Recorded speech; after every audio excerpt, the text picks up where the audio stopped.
अस्सलामुअलैकुम। मैं हूँ दुआ फ़ातिमा और आज हमारे एमडीकेट लेक्चर सीरीज़ में जो न्यू चैप्टर स्टार्ट हो रहा है उसका नाम है प्रोकैरियोट्स। ठीक है, हमारा वायरसेस चैप्टर कंप्लीट हो गया हुआ है। वो आपने जो है ना पीटीबी से भी ज़रूर और फेडरल से भी ज़रूर एक दफ़ा जो है ना आपने पढ़ना है। ठीक है, क्योंकि अगर आप बुक्स रीड नहीं करेंगे तो नहीं एमसीक्यू सॉल्व होते, क्योंकि बुक्स की लाइन भी बहुत ज़्यादा वैसे ही छापी हुई आ जाती है। ठीक है, तो अभी हम प्रोकैरियोट्स स्टार्ट करते हैं।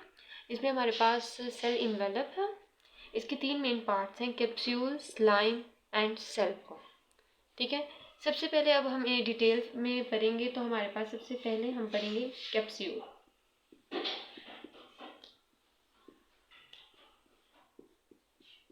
ये थोड़ी सी आज लाइट गई हुई है, पर मुझे लेक्चर रिकॉर्ड करना था तो ये मैं मोबाइल की टॉर्च ऑन करके और फ्लैश ऑन करके कर रही हूँ, तो इसलिए आपको थोड़ा सा फ्लैश नज़र आ रहा है, लेकिन थोड़ा सा मैं कोशिश करूँगी कि ना डिस्टर्बेंस हो।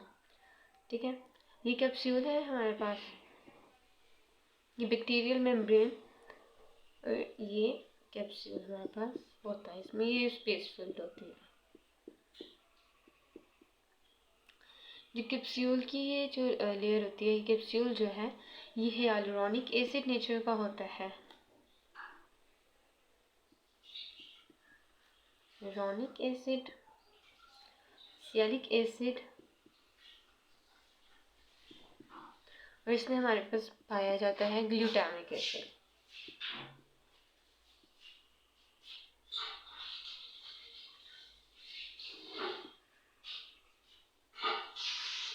ठीक है, अब ये जो ग्लूटामिक एसिड है ये हेल्प करता है टाइटली अटैचमेंट में, टाइटली अटैच करने में ये हेल्प करता है। ठीक है, जो बैक्टीरियल मेम्ब्रेन होती है, जो बैक्टीरिया होता है ना, उसको स्टिकी नेचर जो है, बैक्टीरिया की जो स्टिकी नेचर है या वो किसी भी चीज़ के साथ चिपक जाती है, मतलब उस वो प्रोवाइड करता है ये ग्लूटामिक एसिड, तो कैप्सूल में हमारे पास पाया जाता है।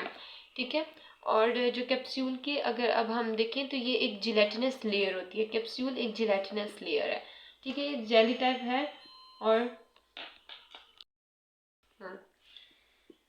जिलेटिनस लेयर है। ओके, एंड देन अगर अब हम कैप्सूल के रोल्स की बात करें कि इसका रोल ये कंपोज्ड ऑफ क्या है, ये किससे मिलके बनती है, तो इट इज कंपोज्ड ऑफ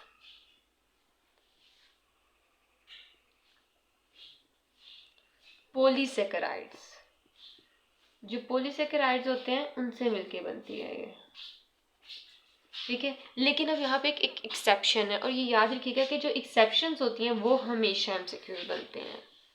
एक एक्सेप्शन है वो ये कि जो एंथ्राक्स बैसिलस है उसका जो कैप्सूल होता है वो पॉलीसेकेराइड्स नेचर का नहीं होता। ठीक है, ये आपने एक्सेप्शन हमेशा याद रखनी होती है कि क्या मतलब, जो एक्सेप्शन होती है वो एमसीक्यूज बन जाते होते हैं। इनकी जो हमारे पास कैप्सूल होता है उसमें डी ग्लूटामिक एसिड पाया जाता है।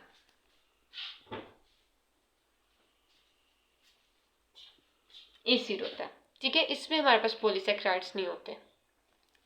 इसके बाद अगर हम बात करेंगे कैप्सूल के रोल्स की, तो अब हम कैप्सूल के रोल की अगर बात करें तो कैप्सूल का रोल हमारे पास होता कहाँ पे होता है, ये जो होती है ना बैक्टीरिया जो ह्यूमन टिश्यूज के साथ जब एडहेयर होते हैं, एडहेरेंस में इसका रोल होता है। ठीक है, कैप्सूल स्टिकी नेचर का होता है तो ये इजीली एडहेयर भी हो जाता है, और इसकी मेन वजह क्या है, it is glutamic acid. Glutamic acid की वजह से ये टाइटली अटैच किसी चीज़ के साथ हो जाता है। ये एडहेरेंस होती है टू द ह्यूमन टिश्यूज। ठीक है, ह्यूमन टिश्यूज में इसकी एडहेरेंस होती है जस्ट बिकॉज ऑफ कैप्सूल्स जो बैक्टीरिया एडहेयर कर सकते हैं। अब जो हमारा नेक्स्ट है वो है स्लाइम। ठीक है, अब हम स्लाइम पे जो है ना डिस्कशन करेंगे कि क्या चीज़ होती है। ओके, स्लाइम की ये जो बैक्टीरियल मेम्ब्रेन है उसके ऊपर ये स्लाइम की होती है लेयर। ठीक है, जो स्लाइम की नेचर्स होती हैं, स्लाइम किस नेचर की होती है, ये लिपोप्रोटीन और लिपोपोलीसेकेराइड नेचर की होती है।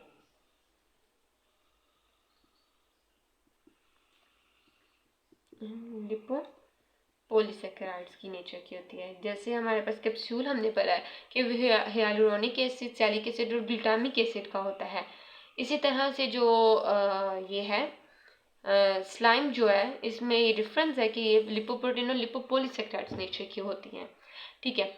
अब स्लाइम में ग्लूटामिक एसिड नहीं पाया जाता, ग्लूटामिक एसिड नहीं होता, ठीक है, जो अटैचमेंट टाइटली अटैच करने में हेल्प करता है। क्यों? अब ये चीज़ समझने वाले, क्योंकि ग्लूटामिक एसिड टाइटली अटैच करने में हेल्प करवाता है, तो स्लाइम में ये एब्सेंट हो तो स्लाइम लूजली अटैच होगी, स्लाइम लूजली अटैच होती है और जो कैप्सूल होता है वो टाइटली अटैच होता है। अब ये देखें,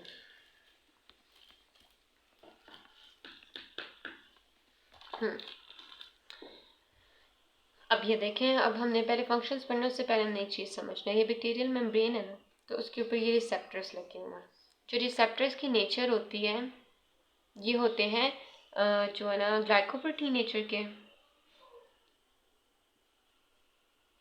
प्रोटीन नेचर के, लिपोप्रोटीन्स और लिपोपोलीसेक्राइड्स नेचर के होते हैं,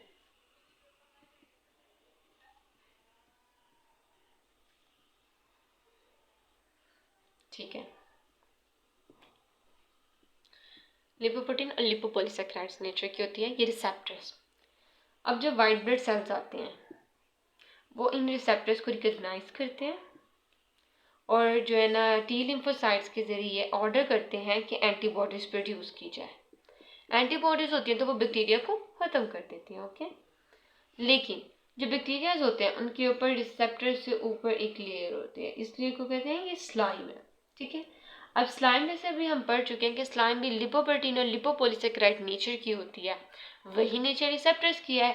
तो वाइट ब्लड सेल्स जो है ना इन रिसेप्टर्स को रिकग्नाइज ही नहीं कर पाते। ये स्लाइम देखते हैं, स्लाइम को उसके उनको रिसेप्टर्स ही नहीं दिखाई देते, ठीक है। वो किसको कॉपी करें, किसको रिकग्नाइज करें, तो आगे ऑर्डर देना वो नहीं होते, ठीक है। तो स्लाइम की वजह से जो हमारे पास पैथोजेनिसिटी है, यानी कि बैक्टीरिया की एज अ पैथोजन जो इंक्रीज करती है, वो पैथोजेनिसिटी इंक्रीज करती है ड्यू टू स्लाइम। ये फंक्शंस हैं स्लाइम के, ओके। इसके अलावा जब वाइट ब्लड सेल्स बैक्टीरिया को रिकग्नाइज नहीं कर पाएंगे, रिसेप्टर्स को वो ऑर्डर ही नहीं दे पाएंगे बैक्टीरिया को किल करने के, तो फैगोसाइटोसिस ही नहीं होगी। तो ये प्रोटेक्ट करती है from phagocytosis of the bacteria.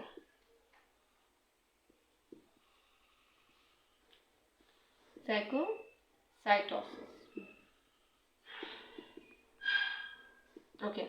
इसके अलावा जब फैगोसाइटोसिस नहीं होगी, बैक्टीरिया नहीं मरेगा, बैक्टीरिया की पैथोजेनिसिटी इंक्रीज कर जाएगी, तो उसका जो लाइफ साइकिल है, उसका जो सर्वाइवल है वो भी इंक्रीज करेगा। तो ये हमारे पास स्लाइम के जो है ना रोल्स हैं, फंक्शंस हैं। ये इनके फंक्शंस क्या है, ये हमारे पास बैक्टीरिया की पैथोजेनिसिटी इंक्रीज करती है क्योंकि वाइट ब्लड सेल्स रिसेप्टर्स को रिकग्नाइज ही नहीं कर पाते, ठीक है। तो क्योंकि स्लाइम के और जो रिसेप्टर्स हैं उनकी जो है ना नेचर सेम होती है, सिमिलर नेचर की वजह से जो वाइट ब्लड सेल्स यहाँ पे धोखा खा जाते हैं। तो हमारे पास जो है ना स्लाइम ये फंक्शंस इंक्रीज करती है, देती है हमारे पास बैक्टीरिया को। तो नेक्स्ट जो हमारा टॉपिक था वो था सेल वॉल।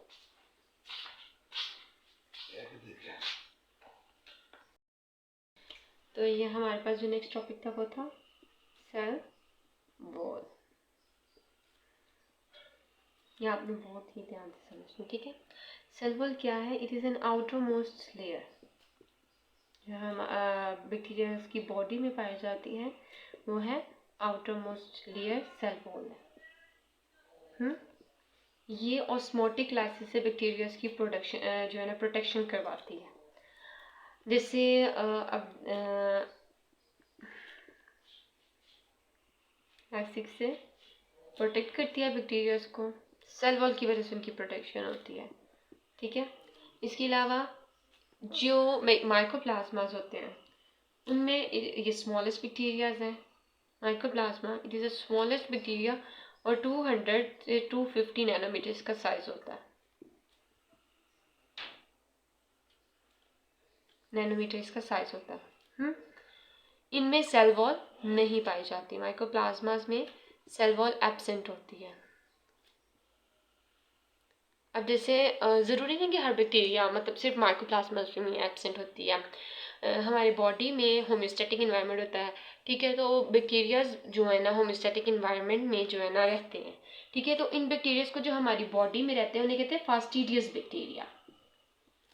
जो फास्टिडियस बैक्टीरिया होते हैं ना उनमें सेल वॉल नहीं पाई जाती, वो हमारी बॉडी में ही रहते हैं। हमारी बॉडी में जितने भी बैक्टीरिया होते हैं उनमें सेल वॉल नहीं होती, ये सारे जो है ना फास्टिडियस बैक्टीरिया होते हैं, ये हमारी बॉडी के अंदर ही रहते हैं, ठीक है। ये फास्टिडियस। उसके बाद अगर हम देखें तो सेल मेम्ब्रेन में स्टीरॉइड्स नहीं पाए जाते, नो स्टीरॉइड्स, स्टीरॉइड्स नहीं होते सेल वॉल में, सॉरी। इसके अलावा वो जिनके पास सेल वॉल नहीं होती, यानी कि दो सेल्स जो सेल वॉल जिनमें प्रेजेंट है, जो सेल्स हैं जिनमें सेल वॉल्स प्रेजेंट हो, प्रेजेंट सेल वॉल, वो फैगोसाइटोसिस नहीं कर सकते, ठीक है। फैगोसाइटोसिस नहीं कर सकते। इनकी अगर हम एग्जाम्पल लिखें तो वो एग्जाम्पल आपने याद रखने, ये एमसीक्यूज बन चुका है, याद रखना। जैसे एलजी, बैक्टीरियाज में जो है ना ये फैगोसाइटोसिस नहीं होती। फंजाई और इंसेक्टिवोरस प्लांट्स, इंसेक्टिवोरस आपने पढ़े होंगे, ये फर्स्ट ईयर में ही है।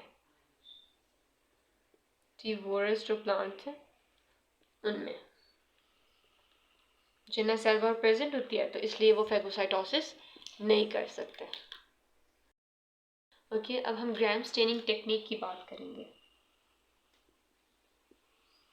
ग्राम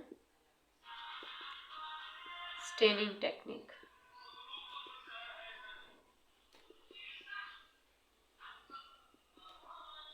ये ठीक है, developed by Christian gram. Christian ग्राम ने ये टेक्निक को डेवलप किया था, ठीक है। ये बुक पे भी लिखा हुआ है, तो जो चीज़ें बुक पे लिखी हुई हैं वो मैं थोड़ी सी अवॉइड करती हूँ, टाइम बचाना भी होता था ऐसा। ये देखें, ये हमारे पास कल्चरल प्लेट है। सबसे पहले हम इसमें डालेंगे क्रिस्टल वॉलेट।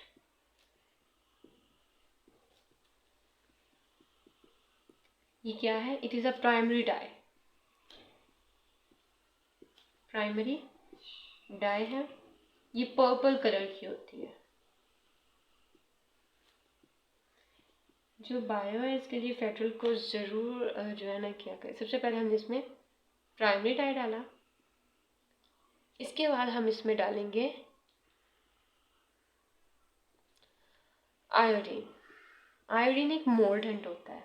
मोर्डेंट उसको कहते हैं जो अटैच करता है डाई को, ठीक है, डाई को अटैच करता है, ये एक मोर्डेंट है। ये भी मैं लिख देती हूँ ताकि याद रहे, ठीक है। ये मोर्डेंट है आयोडीन, ऐसा मोर्डेंट यूज होता है। उसके बाद हम इसमें ये सेकंड नंबर पे हमने आयोडीन डाली, फर्स्ट नंबर पे हमने क्रिस्टल वॉयलेट डाला which is a primary dye, and then we will add ethanol. Ethanol हमने डाला एट 30 एथेनॉल क्या करता है, ये जो एक्सेस हमारे पास डाई होते हैं उसको वॉश ऑफ कर देता है, वॉश ऑफ द एक्सेस, ठीक है। यानी कि जितनी चर्बी बकाया को ये वॉश ऑफ करेगा। इसके एट द लास्ट हम इसमें कल्चर प्लेट में हम डाल रहे हैं सेफ्रानिन। सेफ्रानिन जो होती है ना, ये क्या करता है कि मतलब वो जो जिन पे वो बैक्टीरिया जिन पे जो नहीं आया, कलर नहीं आया, क्रिस्टल वॉयलेट अटैच नहीं जिनके साथ हुआ, सेफ्रानिन उनके साथ अटैच होती है, at which crystal violet do not attach. CV1 do not attach, ये कॉन्सेप्ट है। ये फोर्थ नंबर पे हमारे पास ये सेफ्रानिन जाएगी। सबसे पहले क्रिस्टल वॉयलेट, फिर उसको अटैच करवाने के लिए iodine which is a mordant, उसके बाद हम एथेनॉल डालेंगे to wash off the excess, and then safranin to attach at to which crystal violet do not attach. इसके अलावा हमारे पास जो है ना टेबल बना हुआ है बुक में, पिंक और पर्पल जो है सॉरी उसका जो है ना टेबल बना हुआ है, जो एक जिसमें 50% पेप्टाइड और ग्लाइसिन एक में, पिंक पर्पल में, और 10% एक में होते हैं, तो वो आपने बुक से ही कर लेना है। को वहीं से कर ली। मैं अभी नहीं बना रही क्योंकि एज इट इज़ बनाने में, वो छापने में तो कोई नहीं जाता मेरा कुछ। लेकिन ये है कि अभी मैं आपको बहुत वो इम्पोर्टेंस के लिहाज से करवा रही हूँ कि बहुत इंपॉर्टेंट चीज़ें जो आ चुकी हैं MCAT में वो हो जाए, क्योंकि टेबुक तो आपने वैसे ही रेफर, मैं आपको कह ही रही हूँ कि आपने करनी है, ठीक है ना। लेकिन आपने जो उसके अलावा टेबल है वो भी आपने बुक से ज़रूर लाजमी वो रट्टा मार लें, आपको वो आ जाता है, ठीक है ना। वो उसमें से भी MCQs बनते हैं, बहुत इंपॉर्टेंट, आपने बुक ज़रूर करनी है, ठीक है। उसके बाद अभी मैं आपको एक बहुत इंपॉर्टेंट MCQs करवाने लगी हूँ, हम क्लासेस करने लगे हैं,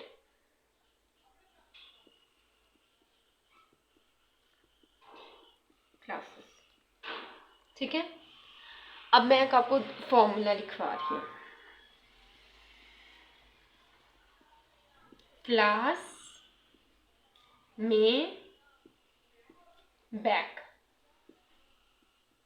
क्लास में बैक, ठीक है। CL for Clostridium, Clostridium,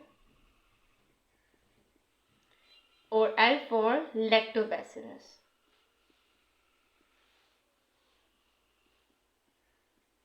okay. A for एक्टिनोमाइसीट्स। ये मैं भी आपको बताती हूँ ये किस चीज़ की क्लासेस है, ठीक है। अभी मैं आपको फॉर्मूला सी याद आपने रखना है। क्लास इस तरह से ना इंसान को भूलता नहीं है, ठीक है। जो मतलब मैं फॉर्मूला लिखवा देती हूँ वो बंदा फन में ही कर लेता है, ठीक है। और एंथ्रैक्स, और सलाइंस उधर ही हो गया, ओके। एंड देन हमारे पास streptococcus, S for Streptococcus,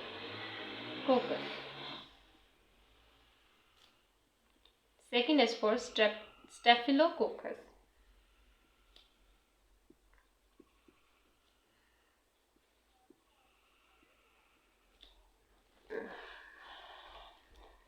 okay. I hope थोड़ा सा आप मैंने जांच कर लें, क्योंकि ये थोड़ा सा मसला हो रहा है, मुझे पता है। लेकिन अब वीडियोस में आप लोग वेट कर रहे होते हैं, तो Mycobacterium, M for and back for bacillus. क्या है हमारे पास इसका? क्लास में बैक, ठीक है। Clostridium and lactobacillus, actinomycetes and anthrax, streptococcus, staphylococcus, mycobacterium, and these are the bacillus. These are all gram positive, ठीक है। These are all gram positive bacteria. ये भी MCQ आते हैं कि ग्राम पॉजिटिव और ग्राम नेगेटिव का बताएं जी, कौन से ग्राम नेगेटिव है। बैक्टीरिया का नाम लेके कह देते हैं कि बताएं हमें ये ग्राम पॉजिटिव है, ग्राम नेगेटिव है, या हम कह देते हैं इनमें से ग्राम पॉजिटिव कौन सा है, और 3 दे देंगे ग्राम नेगेटिव वाले और 1 पॉजिटिव दे देंगे। तो ये अगर आप जो फॉर्मूला में लिखवाए क्लास में बैक, ये एक हो जाएगा। और एक है कम सूडो सेव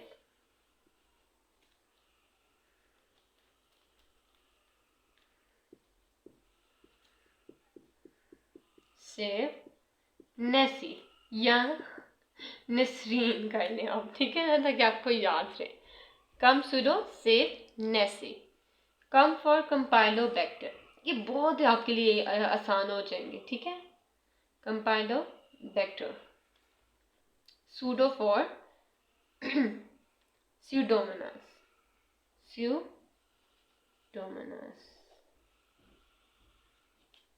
और SA फॉर सैल्मोनेला,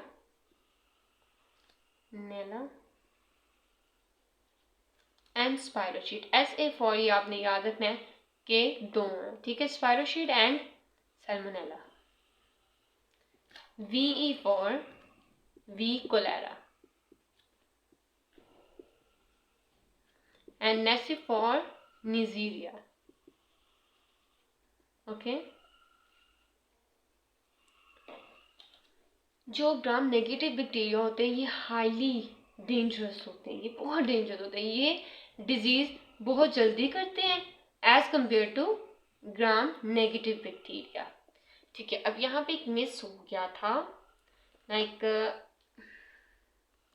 ये कम ई रह गया था मेरा। कंपाइलोबैक्टर तो हो गया, इन E for E coli, एस्केरिचिया coli, okay. ये आपने याद रखने हैं। कामसुरो सेवनेसी ये डिजीज पोस्ट करते हैं as compare to gram negative bacteria. तो अगर हमें पूछा जाए कि कौन सा इनमें से ज़्यादा खतरनाक है, कौन सा जो है नुकसान जल्दी देता है, फास्टली डिजीज करता है, तो वो होंगे हमारे पास ग्राम नेगेटिव बैक्टीरियाज। बुक में हमारे पास एक टर्म लिखी हुई है पेप्टाइडोग्लाइकन। ठीक है, क्या है? पेप्टाइडोग्लाइकन। इसे कहा जाता है murein, also called murein and mucopeptide.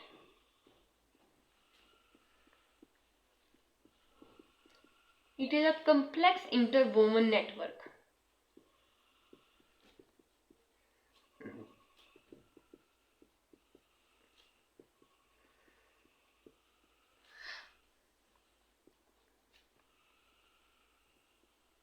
Woman network है जिसने सराउंड किया हुआ है इंटायर सेल को।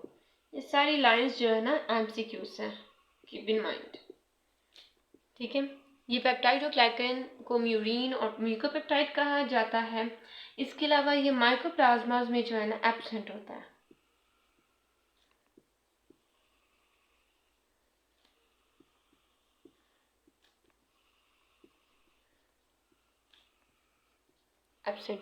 ठीक है, ये पूरा इसका पेप्टाइडोग्लाइकन का छोटा सा